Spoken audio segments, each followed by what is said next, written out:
আজকের ভিডিওতে air dry moulded clay দিয়ে তৈরি করব একটা গোলাপ ফুল। আর এটা কিভাবে তৈরি করতে হয় স্টেপ বাই স্টেপ আপনাদের সাথে শেয়ার করব। প্রথমে এখানে আমি ফেভিক্রিলের এয়ার ড্রাই মোল্ডেড ক্লে নিয়ে নিয়েছি। আর মোল্ডেড ক্লের প্যাকেটের মধ্যে কিন্তু একটা হার্ডনার আর একটা রেজিন থাকে। এই দুটোকে সমান পরিমাণে নিয়ে মেশাতে হয়। যতটুকু আপনাদের প্রয়োজন হবে ততটুকু মাপ করে কেটে নিয়ে মিশিয়ে নেবেন। আর যতটুকু প্রয়োজন হবে ঠিক ততটুকুই ব্যবহার করবেন, তাহলে বাকিটা আর নষ্ট হবে না। যেহেতু এয়ার ড্রাই ক্লে সময়ের সাথে শুকিয়ে যায়, তাই এক্সট্রা যদি থেকে যায় সেটা দিয়ে আর কোনো কাজ করতে পারবেন না, ওটা শুকিয়ে শক্ত হয়ে যাবে। তো যাই হোক, এখানে দুটোকে খুব ভালোভাবে মিশিয়ে নিচ্ছি আর একটুখানি পাউডার হাতে লাগিয়ে নিচ্ছি যাতে হাতের সাথে এটা আটকে না যায়। আজকে যে গোলাপ ফুলটা তৈরি করব সেটার উপরেই ছাঁচ তৈরি করে আপনাদেরকে দেখাবো, মানে সিলিকনের ছাঁচ। আর সিলিকনের ছাঁচটা তৈরি করতে গেলে অনেকটা সিলিকন একসাথে ইউজ করতে হবে, তাই ভাবলাম অনেকগুলো টাইপের ফ্লাওয়ার তৈরি করে সেগুলোর ছাঁচ তৈরি করে নিই। তো তাই জন্যই এখানে গোলাপ ফুলটা বানাচ্ছিলাম, তখন ভাবলাম টিউটোরিয়ালটা দিয়ে দিই। তো এখানে গোলাপ ফুলটা বানানোর জন্য এরকম করে একই সমান সাইজ করে কিছুটা ক্লে এরকম ভাগ করে নিতে হবে। তারপর প্রত্যেকটাকে চ্যাপটা করে এরকম গোল করে নিতে হবে।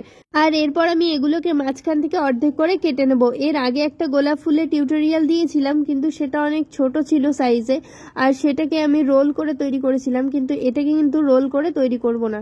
তো যাই হোক, এটাকে একটু অন্যরকম পদ্ধতিতে তৈরি করব। প্রথমে এগুলোকে হাফ করে কেটে নিয়ে এর যে রাউন্ড শেপের সাইডগুলো আছে সেইগুলোকে এরকম হাত দিয়ে চ্যাপটা করে একটুখানি পাতলা করে নেব। এরপর একটা আমি এরকম গোলাপ ফুলের মাঝখানে বসানোর জন্য পেটাল তৈরি করে নেব ভাঁজ করে। মাঝখানে পাপড়িটা তৈরি হয়ে গেলে এর চারদিক থেকে এই যে পাপড়িগুলো তৈরি করে রেখেছি এগুলোকে অ্যাড করতে থাকবো। প্রথমে মাঝখানে পাপড়িটা তৈরি করার জন্য কিছুটা পরিমাণ ক্লে এরকম ভাবে চ্যাপটা করে নিয়ে ফোল্ড করে নেব, তাহলে কিন্তু মাঝখানেটা তৈরি হয়ে যাবে। এরপর যতগুলো পাপড়ি অ্যাড করব প্রত্যেকটা পাপড়িকে মাঝখান থেকে একটুখানি কার্ভ করে নিতে হবে, তাহলে কিন্তু পেটালের যে শেপটা সেটা খুব ভালোভাবে আসবে। আর এখানে ক্যামেরা থেকে একটুখানি বাইরে চলে গেছিল, তো ওই জন্য এখান থেকে একটুখানি কেটে বাদ দিয়ে দিয়েছি ভিডিওটা।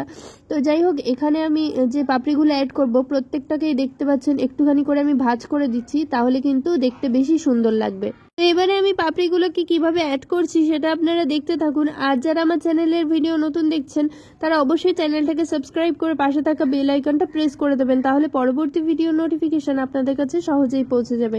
আর এর পরের ভিডিওতে কিন্তু প্রত্যেকটা ফ্লাওয়ার দিয়ে কিভাবে আমি সিলিকনের মোল্ড তৈরি করলাম সেটা আপনাদের সাথে শেয়ার করব। বাজার থেকে কিন্তু মোল্ড কিনতে গেলে অনেক বেশি প্রাইস পড়ে যায়, তাই আপনাদেরকে সহজেই একদম কম প্রাইসের মধ্যে কিভাবে মোল্ড তৈরি করতে হয় সেটা আপনাদেরকে দেখিয়ে দেবো। আর এই প্রত্যেকটা ফ্লাওয়ারের ছাঁচ কিন্তু সিলিকন দিয়েই তৈরি করব। এর আগের ভিডিওতেও কিন্তু আমি অনেকবার গোলাপ ফুল তৈরি করা দেখিয়েছি, তবে এভাবে দেখাইনি, রোল করে দেখিয়েছি, যেটা সবচেয়ে সহজ।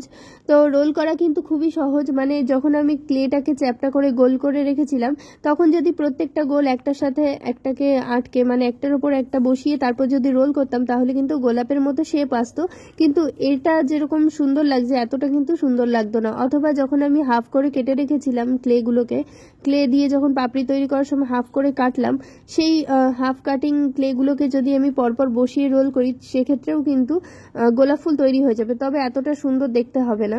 তো যাই হোক, সেভাবেও আপনারা তৈরি করতে পারেন, অথবা এরকম গোলাপ চাইলে এরকমভাবেও তৈরি করতে পারেন। তবে আমার কাছে কিন্তু একটু কষ্ট হলেও এটা তৈরি করতে এটাই কিন্তু আমার সবচেয়ে বেশি ভালো লাগে।